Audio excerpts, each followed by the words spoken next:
Hello friends, Anglo Mysore War series is going on and today we will cover 4th Anglo Mysore War in detail. We have already covered 1st Anglo Mysore War, 2nd Anglo Mysore War and 3rd Anglo Mysore War, and now it is turn of the 4th Anglo Mysore War, which started in 1799 and lasted only for 17 days. Now the thing is that when the Third Anglo-Mysore War got over in 1792, peace treaty, that is Treaty of Seringapatam, had been signed between Mysore and the British East India Company. Then till 1799, that is in these 7 years, what happened between Mysore and the British East India Company, that they again came face to face.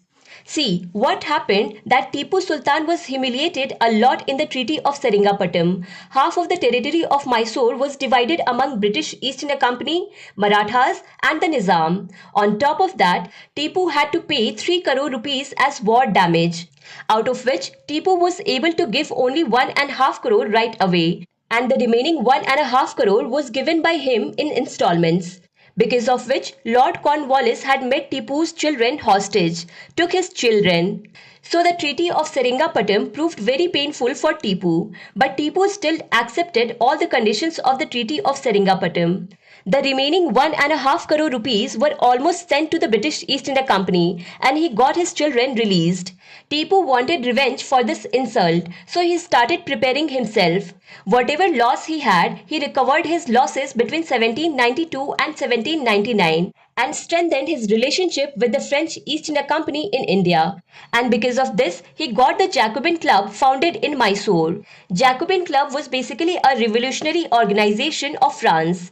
Its main objective was to remove the monarchy in France, to make France a republic, so that the power is in the hands of the people, not in the hands of the monarch. The Jacobin Club was established in Mysore in 1794, and Tipu had greatly supported the French Republican officers in its establishment. Not only that, Tipu Sultan had also taken the membership of the Jacobin Club, and he called himself Citizen Tipu, and he also planted the Liberty Tree in his capital Seringapatam. So what do you understand from this? You should understand from this that he was supporting the French Revolution while living in India.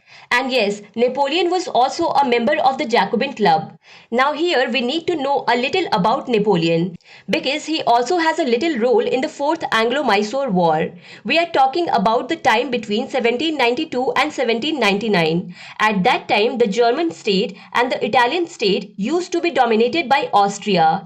In 1796, Napoleon attacked Austria.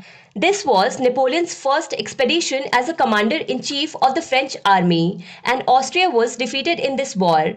And then there was a treaty of Campo Formio between Austria and Napoleon. The victory of this war made Napoleon the hero of France. When he reached Paris, he was given a grand welcome.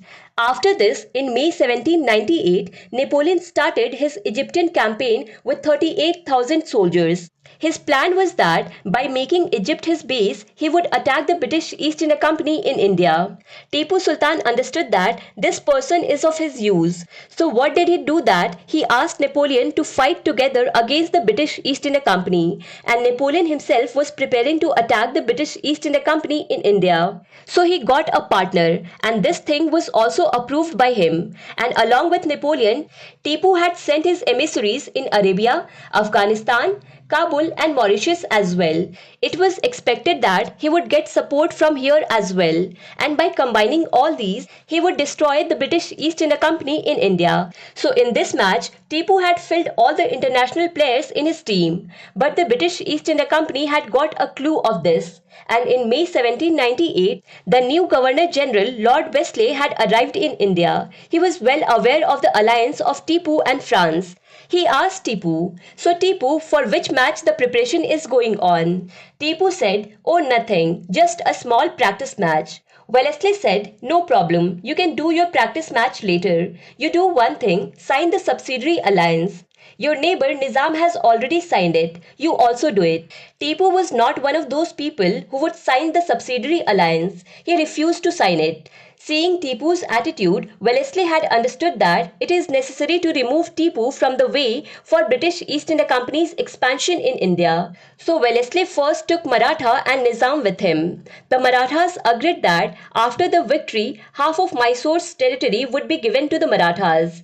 And in 1798, the Nizam had signed a subsidiary alliance with the British East India Company. So there was no need to even ask him whether he wanted to come along or not. So in April 1799, the British East India Company surrounded the capital of Mysore by combining these two. Mysore was not prepared for this attack. All the players of his team were playing the series of their respective countries. So Tipu became alone here. And in this war, Tipu was killed by a bullet shot.